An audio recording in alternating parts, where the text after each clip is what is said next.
Have you ever heard of a play that caused such a stir back in 1879 that people were absolutely outraged? Oh, I can only imagine. What kind of play are we talking about?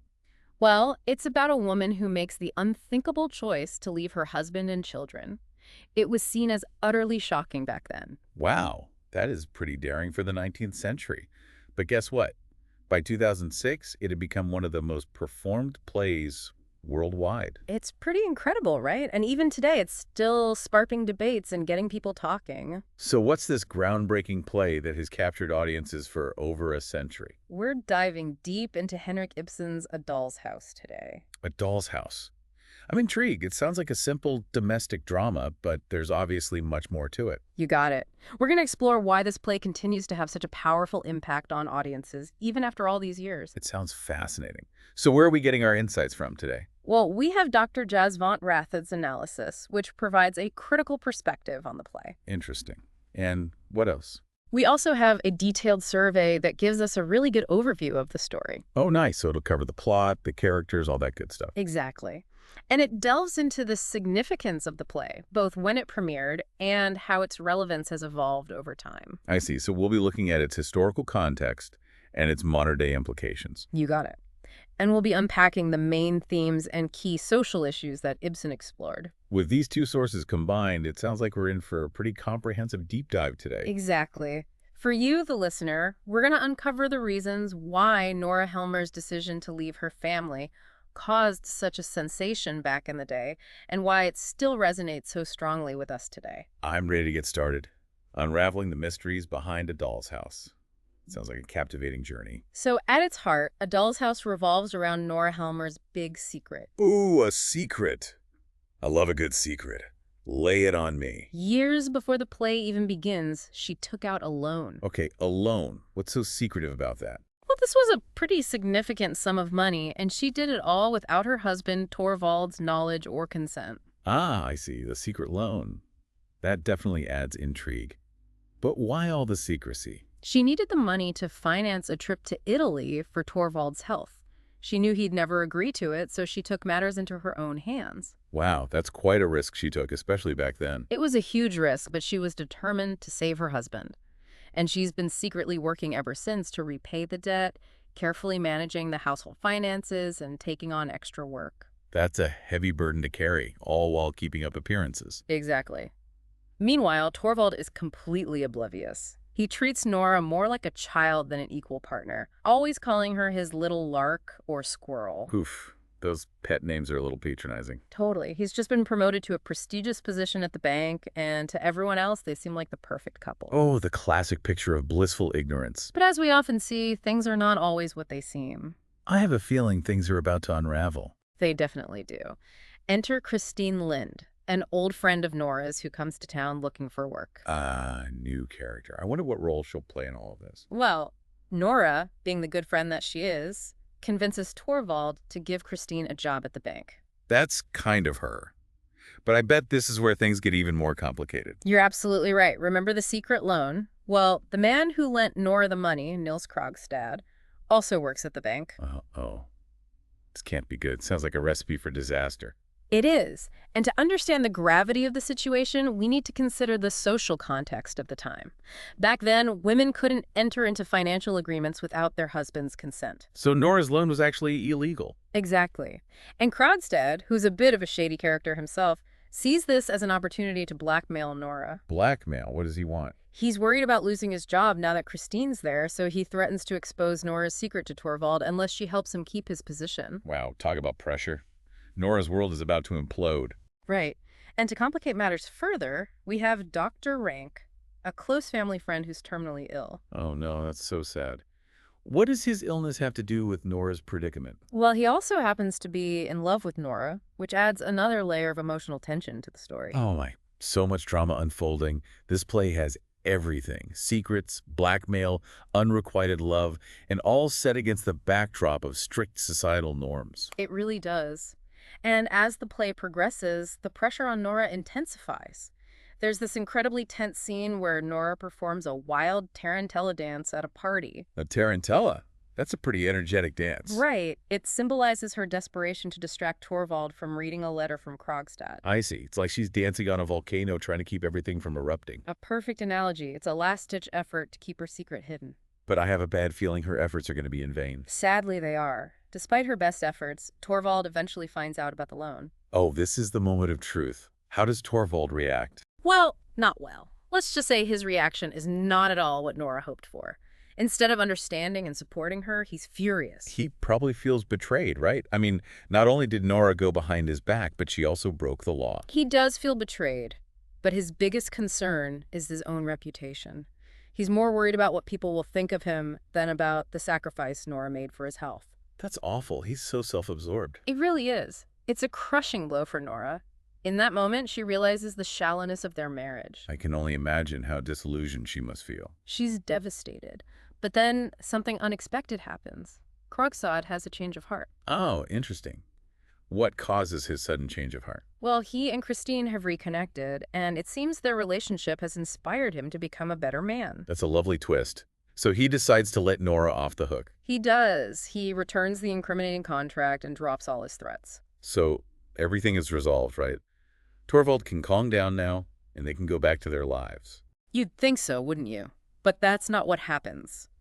While Torvald is relieved and eager to forgive and forget, Nora has had a profound realization. Oh, I see. She's come to a turning point. What exactly has she realized? She realizes that throughout their marriage, she's been treated like a doll, a plaything, not a real person with her own thoughts and desires.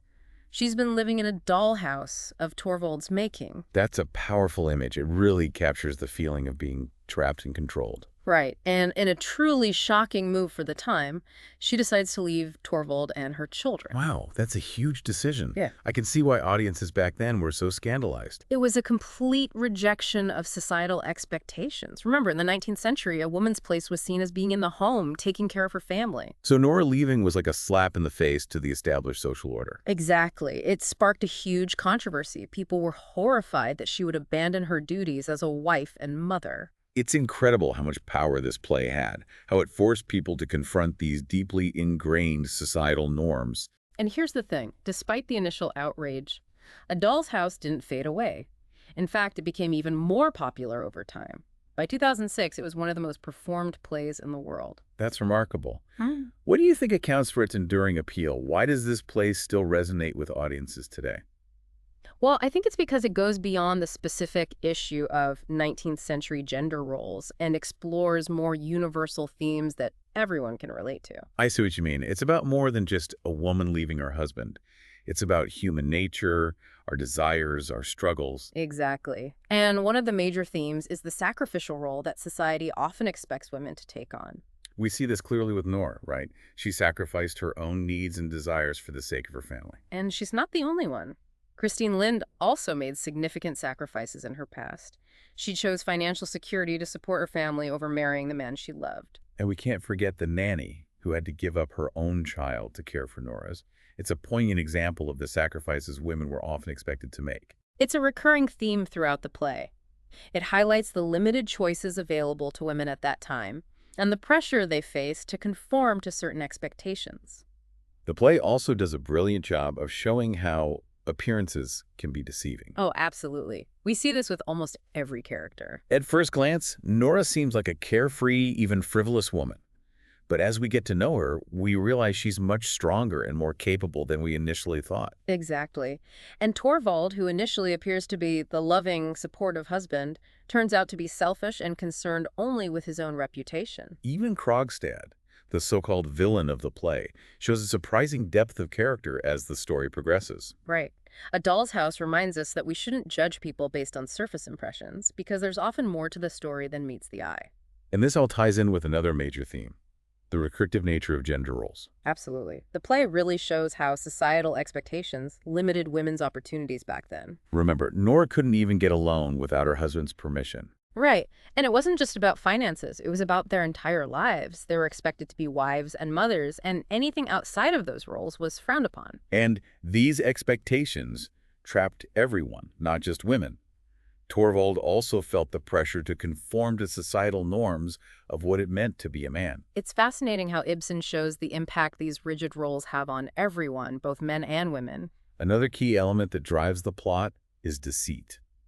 Secrets and lies are woven throughout the play. Oh, absolutely. Nora's secret loan, Krogstad's past, Dr. Rank's feelings for Nora, everyone is hiding something. And these secrets have a huge impact on the characters and the events that unfold. They create a sense of tension and suspense, and they make you think about the secrets we all keep and the potential consequences of those secrets. It's interesting how the theme of deceit is closely tied to the idea of reputation. Right. Dr. Rank is haunted by his father's scandalous past, and Torvald is obsessed with maintaining a respectable public image. It shows how societal expectations could be so powerful that they dictate our actions and even our sense of self-worth. And the contrast between Nora and Torvald's marriage and the relationship between Christine and Krogstad is really striking. Oh, I see what you mean. Nora and Torvald's marriage is built on secrets and a power imbalance. Whereas Christine and Krogstad's relationship is more grounded in honesty and a sense of equality. Their relationship, while born out of difficult circumstances, offers a glimmer of hope. It suggests that genuine connection and mutual respect are possible, even for those who have made mistakes in the past. Right. It's a more realistic and ultimately more fulfilling kind of relationship. Now, beyond these themes, our sources also highlight some crucial societal issues that A Doll's House addresses. I'm all ears. What are some of the most prominent societal issues that the play tackles? Money, for one. Nora's illegal loan really highlights the financial dependence of women back then. Absolutely. She had to go to extreme lengths to get that loan because, as a woman, she had no real financial autonomy. And this lack of control over her own finances put her in an incredibly vulnerable position. It's a clear reminder of the power imbalances that existed between men and women in that era. And it's also a potent reminder of the societal pressures that were placed on women. Exactly. Nora was expected to be the perfect wife and mother, to maintain a happy home, and to uphold her husband's reputation. All while secretly carrying this huge financial burden. Right, and she's constantly battling this pressure to conform to these expectations, which ultimately leads to her feeling trapped and suffocated. And this leads us to what I believe is the central issue of the play: freedom. You're absolutely right. Nora's decision to leave is a radical act of self-liberation. It's a powerful statement about her desire for individual autonomy and self-discovery. It's not just about escaping a bad marriage. It's about breaking free from the societal constraints that were holding her back from being her true self. And that message is still so relevant today.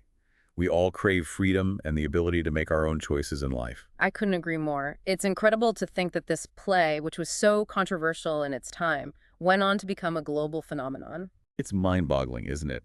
From outrage to worldwide acclaim. And it's interesting to note that Ibsen himself didn't necessarily set out to write a feminist play. Oh, really? What did he have to say about it? He reportedly denied having a feminist agenda when he wrote A Doll's House. That's fascinating. So while he may not have intentionally set out to write a feminist masterpiece, the play has undoubtedly had a huge impact on feminist thought. It's been interpreted and reinterpreted through a feminist lens, sparking important conversations about gender roles, equality, and women's rights. It just goes to show you how a work of art can take on a life of its own once it's out in the world, regardless of the creator's original intentions. Absolutely. So to wrap things up for you, A Doll's House continues to captivate audiences because it explores these timeless themes: the search for identity, the struggle against societal constraints, and the yearning for personal freedom. And it does so within the intimate context of marriage and family, which makes it all the more relatable and thought-provoking. It's a play that challenges us to examine our own lives, the roles we play, and the expectations that shape our choices. It makes you wonder, are we all living in doll houses of our own making, whether we realize it or not? That's such a powerful thought. What are the subtle ways in which society, our relationships, or even our own beliefs might be limiting our freedom and preventing us from being our true selves? It's definitely something worth pondering, and it's something that can stay with you long after the curtain falls or the podcast ends. It's a call to action for all of us to recognize those constraints and to strive for a more authentic and self-determined life. Just like Nora bravely walking out of her dollhouse into the unknown, we too can choose to step outside the confines of expectations and create a life that is truly our own. It's a journey worth taking, even if it's into the unknown. Absolutely. And who knows what we might discover about ourselves along the way.